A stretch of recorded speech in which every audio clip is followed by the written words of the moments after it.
Hey, AMC Movie Talk fans, on February 20th, things are going to get weird. Oh. Enjoy the show.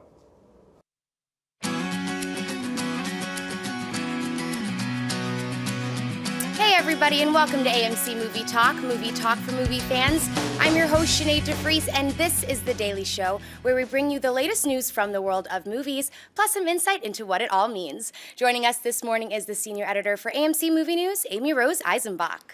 Hey guys, welcome back. I went to a wonderful show last night at the House of Blues in Hollywood, and I found out the devastating news that they're tearing it down.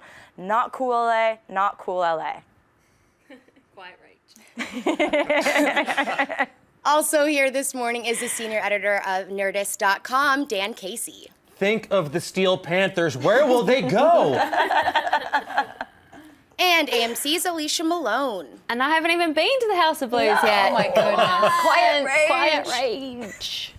And also AMC's Miss Mary Jetikin. I have been to the House of Blues, but I don't remember. Good concert. Great. Director Zack Snyder surprised fans yesterday and posted our first look at Jason Momoa as Aquaman.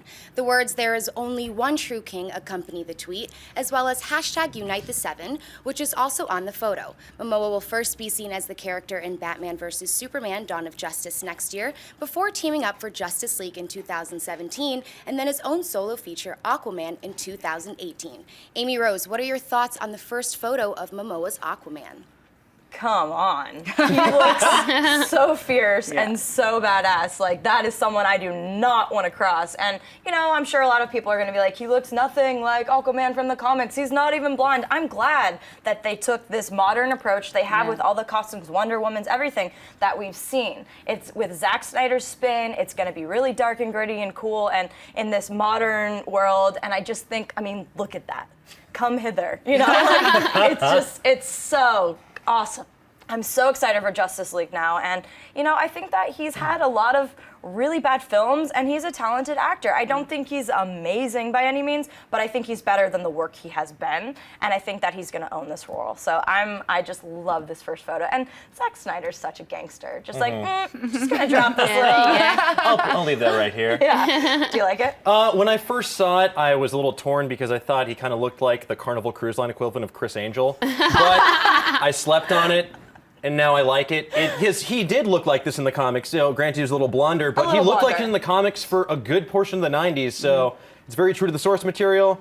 And it's just, it's called Drogo at Sea. It's great. I'm very excited for it. That's what I thought when I first saw it. I was like, well, that looks like Game of Thrones. That was my only thing, was like, maybe they should try and make him look a little different from his Game of Thrones character. He does look badass, though. I love the tattoos. The hair, I would have liked to see him blonde to look more like the comics, but he still looks great. The glare. And the Unite the Seven is the interesting thing, because 7 Cs, yes, but also 7 Justice League members. So it's definitely going to be the Justice League origin film. It's gonna be awesome. I love this image. I saw it and thought exactly the opposite of you, where I absolutely would want to cross him in a dark alley. Like, he looks amazing. He looks so badass. And I wasn't a big reader of the comics, so I don't really have the frame of reference of all the different versions of Aquaman, but I know there are many, and I feel like the thing that Zack Snyder's doing that's so smart is he is creating a very cohesive world that fits together nicely, and it's dark, and it's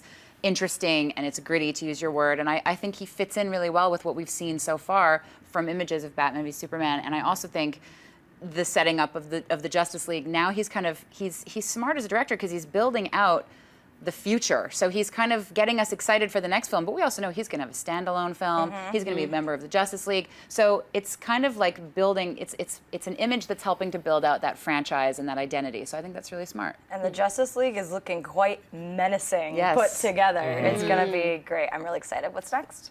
Academy Award winner and 30 Seconds to Mars frontman Jared Leto will be portraying the Joker in David Ayer's upcoming Suicide Squad. The actor hasn't revealed too much about the character so far, but in a recent interview he stated, "I'm trying to gain a lot of weight. It means I have to eat every couple of hours, and I'm terrible at eating a lot." He went on to discuss his excitement for the difficult role. The opportunity to take on this nearly Shakespearean character, that's what graphic novels and comic books are becoming, right? He's this beautiful disaster of a character. What a big challenge. Dan, what do you think of Leto's comments? Jared, if you need help learning how to eat a lot every couple of hours, talk to me. I will help you. I can guide you through this. No, I don't think this means we're going to get the fat 300-pound Joker you've always dreamed of. I think it's just he's trying to bulk up a little bit to be more like, more of a muscular Joker. You can still be kind of like wiry, lean muscle and menacing, because last I saw Jared Leto, he was looking a little on the slender side because he had to lose a bunch of weight for his roles. And I love the Joker. I don't know about the Shakespearean comment. That might be a bit hyperbolic, but I think more it's that there's so much expectation attached to these films nowadays, especially after a performance like Heath Ledger's and Jack Nicholson's. There's so much expectation with a character like the Joker. He's such an iconic villain that it does seem insurmountable sometimes, so you kind of have to use the appropriate language to go along with it. But I'm excited for it. Don't I sleep love on half Mark of Hamill. it. Oh, yes, Mark Hamill, Of course. sorry. Yeah. Yes. Greatest laugh I'm talking ever. Yes. live action Jokers. Live action. Fair enough. I like half of his statement. The food part's ridiculous. Yeah. Like, food is one of the great joys of my life, and this is ridiculous. Yeah. Join us, we'll stuff you, we'll get you fat, buddy. But the Joker is lean, so it's not like they're gonna make him this big fat dude. But you look at his last performance in Dallas Buyers Club where he was emaciated, and he doesn't look that way anymore, thankfully. But I don't think he's gonna get all bulky. They're just gonna make him a little more intimidating, we'll see. But I like the other bit. I think it's going to show a different incarnation of the character, and that's what you need to separate yourself from Heath Ledger. There's so much surrounding that is really haunting to take on, really stressful, but you named all of these different, approaches, and that's what he needs to do. He needs to make it his own. So it will be interesting to see, this superhero film, this Days of Superhero is just crazy, but David Ayer at the helm, this is shaping up to be one of my most anticipated of the genre right now. Yeah. The cast is ridiculous, so yeah, I'm really excited. Alicia? I remember Jared Leto put on a ton of weight for one of his previous roles. Chapter 27. Yeah, he got quite big. I think it's more building up the muscle, Yeah. and people like Hugh Jackman have talked about having to get up in the middle of the night to eat egg whites to bulk up. He probably won't go that far, but he has to eat a lot of protein, I'm sure. I am so intrigued to see Jared Leto as the Joker. I can't wait to see what he does with the character. I like the phrase beautiful disaster. I think that's really cool. And then the Shakespearean thing, Joss Whedon always compares the Marvel Universe to Shakespeare because it's got the big themes, the kings and the gods and the tragedies and the daddy issues. Really theatrical. Yeah, so these superhero movies are kind of theatrical. I don't know if that fits with the DC universe as well, but I can't wait to see him. He's a great actor. Requiem for a Dream. He's a great actor, and he does physically transform for his roles. Dallas Buyers Club, Chapter 27.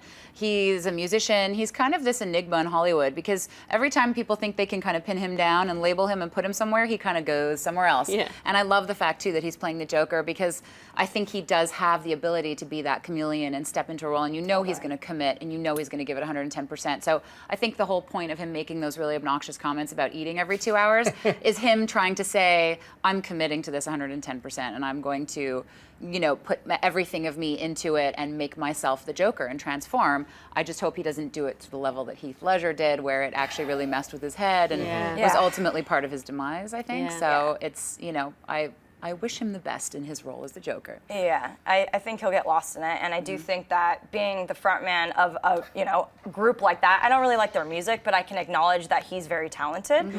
But again, being the performer like that, I think that's really going to come in handy with the Joker. So Yeah. see Will what you he got. have the man bun? Yeah. Or the man braid, which is the new incarnation of the man bun. No, are they going back to like We're episode evolving 1 so Jedi far. style? Yes. All right, guys, moving on to the buy yourself happening. portion of our show, skipping on the man bun conversation. Mission 8 has a couple other items going on in the world of movie news, and we're simply going to say if we buy or sell it. What's first? Hot Tub Time Machine 2 hits AMC theaters today, and Jason Jones, one of the supporting stars of the film, revealed that the original title was supposed to be Hot Tub Time Machine 3. The actor stated, "It is a much better title, but the studio felt it was too clever. People would go, oh, I can't see 3, I missed 2. Miri, buy or sell them getting rid of Hot Tub Time Machine 3 as the sequel title?" Okay, I never learned math in school or jokes, so I wouldn't get this. I feel like I'm going to sell this. I feel like it's unfortunate that the studio made this decision because I think people are actually smart enough to get the joke and get the meta kind of reference that this is skipping over to because it's a movie about time travel. I feel like the bigger challenge for this movie is more that it's coming out on the heels of 50 Shades just dominating the box office and Kingsman also doing really well, and it's got a lot of stuff to compete against as it comes out this coming weekend. I saw the movie. I thought it was really, really funny. And one thing it does have going for it is that it's really the only true comedy that's coming out right now. But it does have its cards maybe stacked a little bit against it as a film. I don't think they should have changed the title, especially since all the creative forces behind the movie, the actors and the writers, really wanted it to be Hot Tub 3. I feel like the studio, they were worried that it would confuse people, but really they should be more worried about what it's coming out around. Like it's the content, not the title, you know? Exactly. Dan? My heart says buy, but my head says sell because I think it's a hilarious joke. It's definitely in keeping with the humor of the film, but I don't trust the viewing public to sort of get that. And sorry. No, I don't. I'm not saying that. You guys are great. What I'm saying is, I think it would confuse a lot of people, and they might lose out on potential ticket sales or whatever. I think a lot of people, the way they could mitigate that would be like Hot Tub Time Machine 3 and have the tagline be the second one. Yes. Yeah, there's like a way to do a tagline or something. Like Dumb and Dumber 2, did that confuse people? Oh, I thought it was Dumb and Dumberto when I saw it. Okay, you have a point Joke there. of the day. I wish they kept it. I mean, I get it. From a studio standpoint, you need all the things in your favor to help, but I don't think people would care. You're not in this for the plot. You're in it because it's ridiculous and funny, and the cast has such great chemistry, and so I wish they would have kept it. I think it would have been one more thing to just show they're pretty clever behind this production, you know? Yeah, I buy the title, I'm the same as you, but I sell them actually doing it because I don't think people would understand it. I was talking to the writer on the red carpet and he was saying the same thing, how he wanted this to be the title, but the studio was like, no, everyone will say, wait, I missed 2? Where did 2 go? And I think it would cause confusion, but I love the joke. I think that's really clever. And it's much better than the title I offered up, which was Even Tubbier. I like that. I would have gone with Hot Tube Time Machine. Hot Tube, yeah. Hot Tube? The number 2. Oh. B. That is way more confusing than 3. But it's more on brand with what's in theaters. Yeah. Moving right along, what's next? Justified star Timothy Olyphant is in negotiations to join the upcoming Edward Snowden Project from Oliver Stone. If the deal is locked, the actor will play a CIA agent who befriends Snowden before he fled to Russia to seek asylum after releasing thousands of classified NSA documents. Joseph Gordon-Levitt is starring as Snowden, and Shailene Woodley is signed on as his girlfriend, Lindsay Mills. Alicia, buy or sell Olyphant joining Stone's Snowden Project? I buy this. I think it's great. Justified is winding down. I think he's an underrated actor, and I'd love to see him get a role that he can sink his teeth into. Whether this will be one that he can do that, or if it'll be a small role, I'm not sure. But I also buy this project because I love Joseph Gordon-Levitt as Snowden. I think that is such great casting. The story of Snowden is so fascinating. Citizen 4, the documentary is so intriguing. I think that Oliver Stone, although he's had a couple of misfires, when he does political thrillers right, there's no one better, like JFK, Nixon, and he could do this really well. So I buy this whole thing, especially Timothy, yeah. I buy it as well. I mean, you have Joseph, Shailene Woodley, and then Timothy potentially. I love him. Girl Next Door is probably still my favorite role of his. The juice is worth the squeeze. It was just it's so good. He's fun and very charismatic. But yeah, this project sounds great. Citizen 4 was fascinating. Yeah. Literally history in the making, like you're watching it unfold, and it was just like, Laura Poitras, I mean, what a vision. Like, you have to be that's scary to tackle that. And so persistent. Yeah. She just stuck in there. She just didn't give up. She didn't know if it was even going to lead to anything while she was actually making the documentary, which is so risky. And who does that today? Yeah. It's incredible. Do you like Timothy? I do.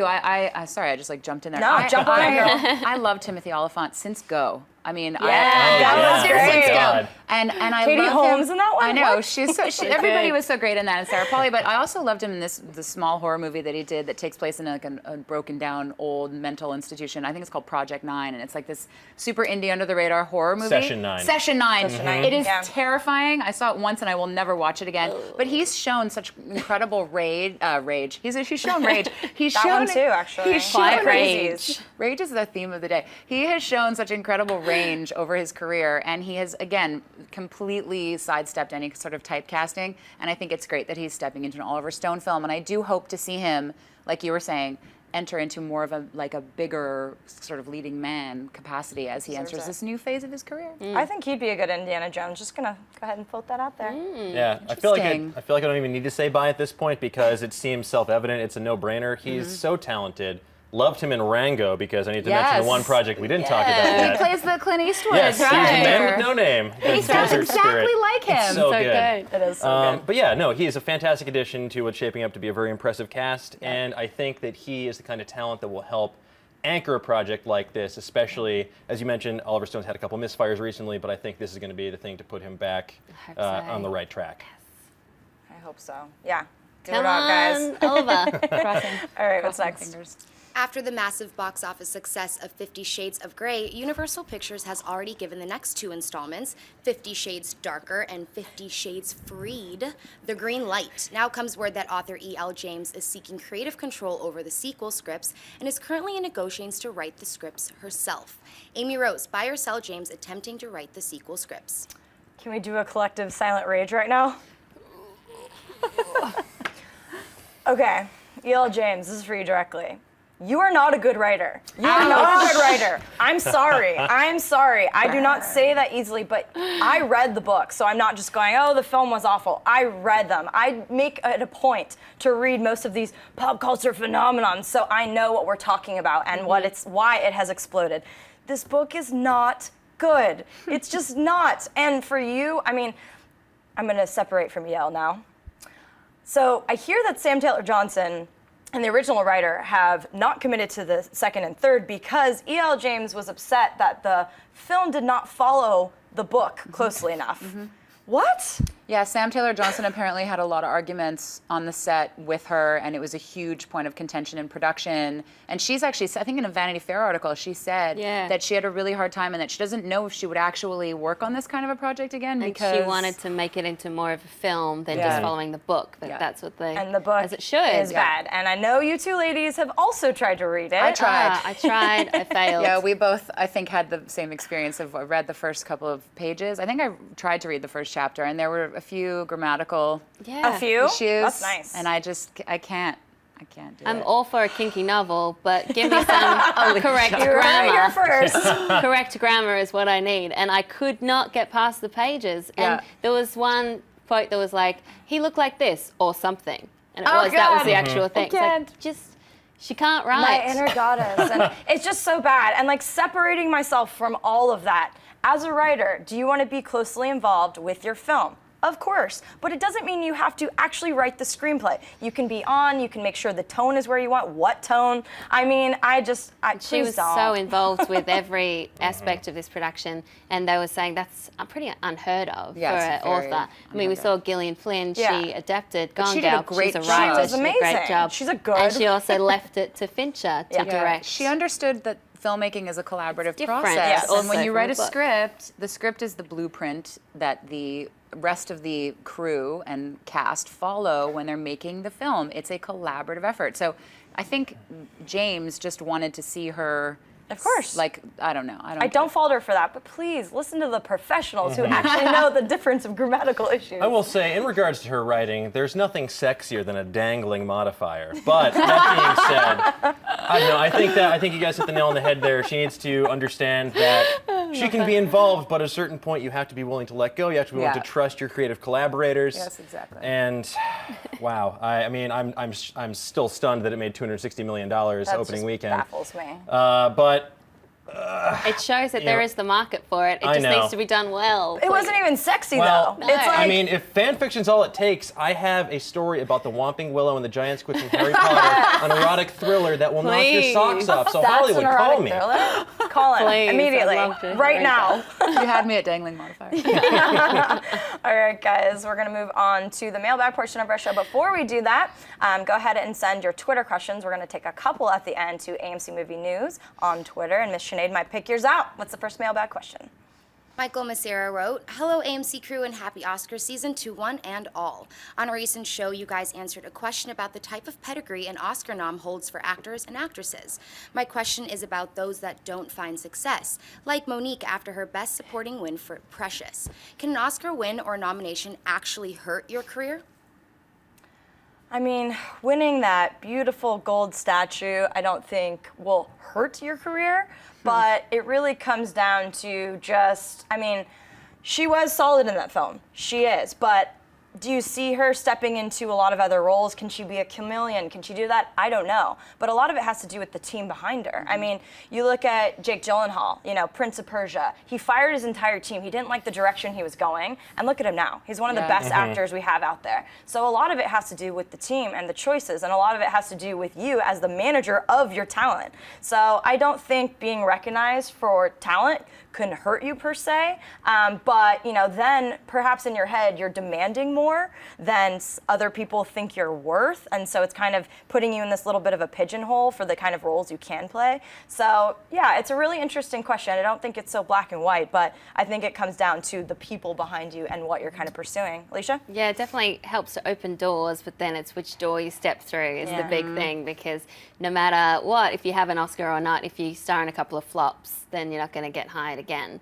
So I think it comes down to your choices. Yeah, choices, and also there is the Oscar curse that people talk about, where there's a lot of pressure on, especially best actresses. We talked, I know I've mentioned on the show before, we talked about like Hilary Swank and wonderful actresses that have all this pressure on them because they've won an Academy Award, and now it's like, what will they do next? And everyone's watching them, and so step-ups and mistakes are not quite as forgiven for people who have just won an Oscar as they are for people who are just trying to make their way and move through Hollywood. So true. I think people are a little more unforgiving with missteps in the career. They expect you. I mean, look at Jonah Hill, and this is the end. I love that part. Yeah. It's like, you're an Oscar-nominated person, which is so baffling to me. Yeah, I think you guys have a good point about the getting pigeonholed and all the additional pressure that comes with winning an Oscar. But in Monique's case, it's interesting because I was reading an interview with her in the Hollywood Reporter, and she was saying that she was talking with director Lee Daniels, and she was saying that she's been blackballed essentially because she has a reputation, a perception that she's difficult to work with. So I think that is contributing to this fact. Obviously, there's she has an Oscar, you know, there's all this expectation, is she going to be out of our price range? But in addition to that, I think it's about how you're perceived to work with. You know, for a long time, someone like David O. Russell was perceived as very difficult to work with, but no, he had a press makeover. Yeah, exactly. Well, he had a press makeover. He's dialed it back, and now so it's not to say that she's a lost cause. I'm sure she will get other roles. I know she's making an independent movie right now, I think called Blackbird, I want to say. I might be wrong on that. But I think it's difficult sometimes if you give off a certain vibe, a certain perception. If you demand to, only bathe your hair in Evian water, then yes, you'll probably have a harder time. Does that work? I don't know. Shannon Doherty. You tell me. Shannon Doherty apparently demanded Evian water on the set of 90210 because she only she's would such a wash her huge hair. star. That's what I heard. Could be totally false, but it's a rumor. I love it. What's next? Dennis Stanfield writes, "Hey guys, love the show. What is some of your favorite badass dialogue sets in a movie? I love Sam Jackson's Ezekiel 25:17 speech, Brad Pitt's Aldo Rain introduction in Inglourious Bastards, or Matt Damon at the bar in Good Will Hunting. Do you like apples? Well, I got her number. How do you like them apples? Thanks and good luck in Phase 3. Such a good question, my Great friend. question. I think for this format, it'd be more fun, since we all have a million, to just go around the horn and Okay. say it. So I'm going to start with William Wallace, Braveheart. Nice. Oh, that's very good. I'm going to go with, it's not badass, but I love it. Hold on to your butts. My turn. I will say Christopher Walken in True Romance. So good. Ooh. The Sicilian. Oh, yeah. I love that one. I would say Fight Club. It's only after we've lost everything, we're afraid to do Ooh. anything. So good. Great one. Tyler. Hugo Weaving, V for Vendetta. Great one. Bruce Willis, yippee-ki-yay, mother friend.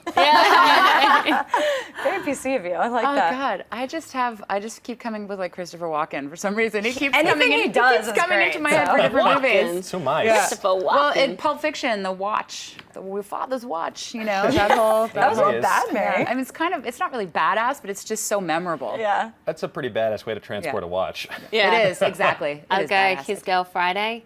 I Yes. love the whole dialogue, a great but movie. we've been in a lot of jams like this, haven't we, Hildy? No.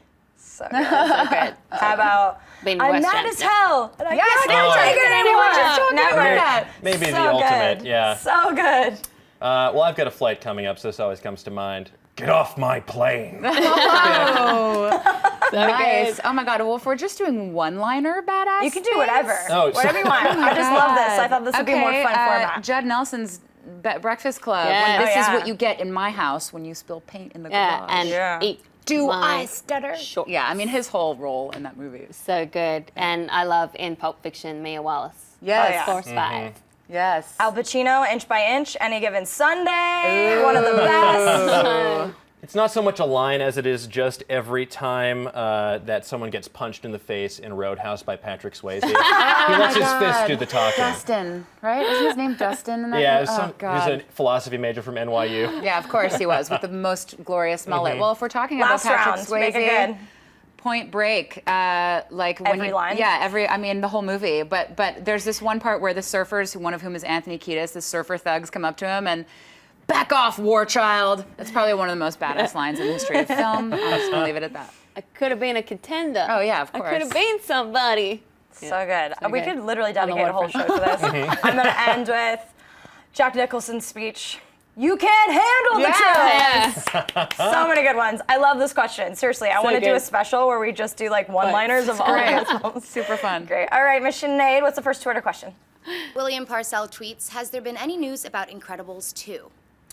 I haven't heard anything for a while, and I did originally. I remember when it was, it's gonna finally come, and we were all really thrilled about it. But now I've seen a lot of other news for different animated films from there, and not Incredibles 2. Do you guys have anything? No, I'm sure it's still in the development cycle, but the thing with Pixar is they have such long cycles in terms of, we're not going to hear about this at least until Inside Out of The Good Dinosaur hits theaters. And honestly, I love The Incredibles, but I like Pixar better when they don't sequelize their works. I think they work better when they Yeah. just create wholly original pieces of content. I'm still excited for Finding Dory, though. I don't care. I like Dory. Me too. Sorry. Just Yeah. keep swimming. Yeah. That's a good one She's, too. yeah, but I'm with you. I feel like I would love to see more Incredibles, but at the same time, they're so wonderful with original IP that I would like to see them do a new property and create more new stories. So. Yeah, it was a great standalone film within itself, and also does lend itself to future. But I haven't heard anything for a while, so I'm not sure. I do agree that most of the time their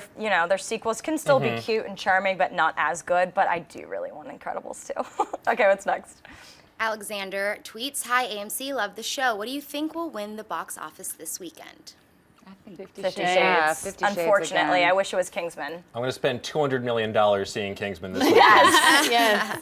You're a I true know, I think patriot. it'll drop off a little bit because everyone rushed out who wanted to see 50 Shades last week, and now word of mouth has gotten around about the quality of the film.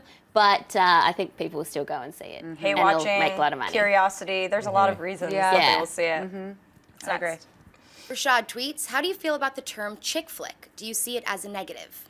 I'm not sensitive like that, ladies. I don't Not mind sensitive. it. I mean, I think it's just like a nickname. I don't. Cute. Yeah, I It don't. rhymes. Yeah, chick flick. I don't. I don't have any like negative feeling towards it. No, and there can be terrible chick flicks, but there can be great chick flicks Yeah. as well. Are you offended? I'm only cool with it if we're talking about the movie Chicken Run. This guy. I know you just This guy. Mine like a steel trap. You just can't. Just don't mess with Casey. What's next? Scott tweets, will WB really give us a villain story for Suicide Squad, or will they just make them heroes? I really hope not. Thanks. I really hope not as Yeah, well. I think they're too complex, I right? think they're not going to in this film. They just can't. They're not like Guardians where they're outlaws but still kind of charming in their own right. Like these are villains. So if they lost that, it would piss off a lot of fans. And I think we're ready for it. I mean, the villain has been elevated to a different level lately. I mean, look what Loki has done. Look what Joker has done in that universe. I mean, they're more loved than sometimes the protagonist. So I think that we're ready for a very villainous bad guy film, and give it to us, David Ayer. Yeah.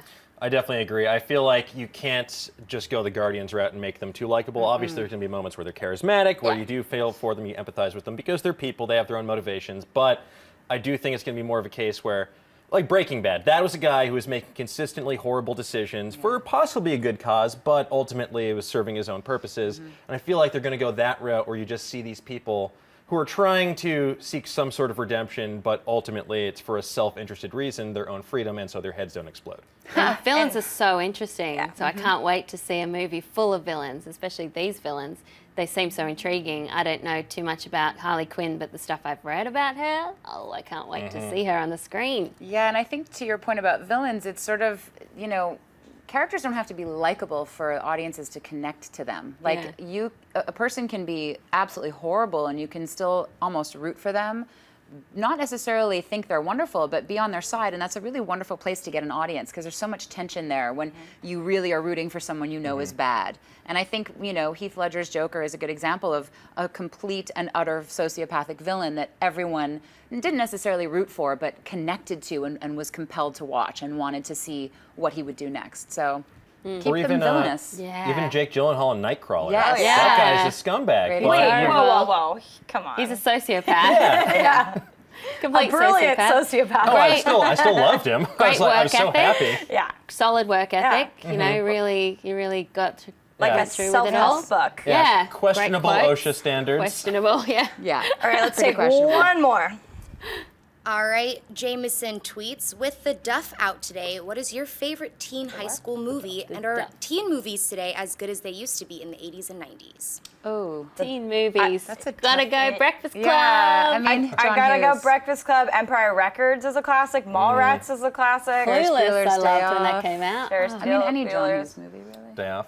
Yeah. Yeah. That was another one to add, Mr. Jump in. Casey? Let's see, Weird Science. Any John Hughes movie Yeah. is like, just go back. That's like a textbook in what you should expect for teen movies. I don't feel like you find that as much nowadays.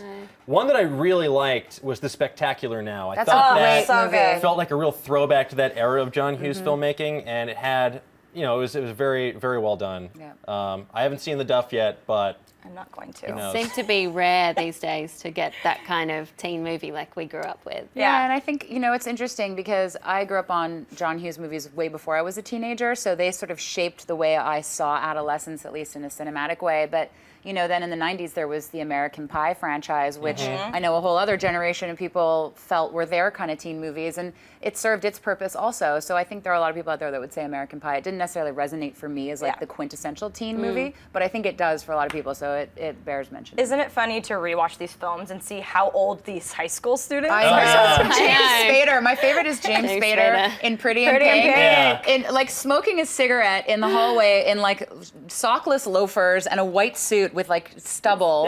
And teen? we're supposed to believe he's 17 years old. Yeah. I'm like, you are 35. There is no way you are Like 17 Cameron? years you old. can't be in here. Yes, exactly. But there are no strings on you, mister. Yes, exactly. All right, guys, we're going to cut the show right here. Thank you so much for joining us on this Friday edition. I'd like to thank Dan Casey from Nerdist on my left. Thanks for coming. Thank you for having me. Where Appreciate can it. people find you online? You can find me on the internet at osteoferocious, like osteoporosis, but meaner.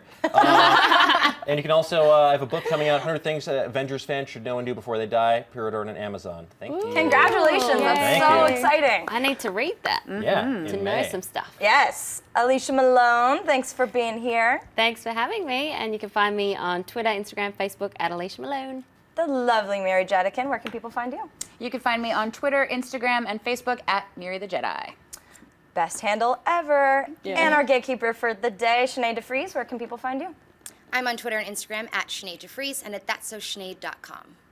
And I'm Amy Rose with AMC Movie News. You can find me at Amy Rosie on the various social channels. Don't forget, we have a new AMCI Indie Spotlight up. Yes. And really pleased to announce we're going to start taking short film submissions from you aspiring filmmakers out there. Check out the latest episode for details. I'm really excited about this. We're going to review your films, and That'd be great. I can't wait to just help give you guys a platform to get your art out there. So thanks so much. Have a wonderful weekend. Don't forget, like, share, see movies. You know the deal. We'll see you soon. Hey everyone, if you like this video, click that thumbs up button and make sure to subscribe to our AMC Movie News YouTube channel. It's free and helps you stay up to date with all the latest movie news, as well as our daily AMC Movie Talk show. Also, make sure that you follow us on Facebook and Twitter to stay up to date with all of our special promotions, contests, and prize giveaways.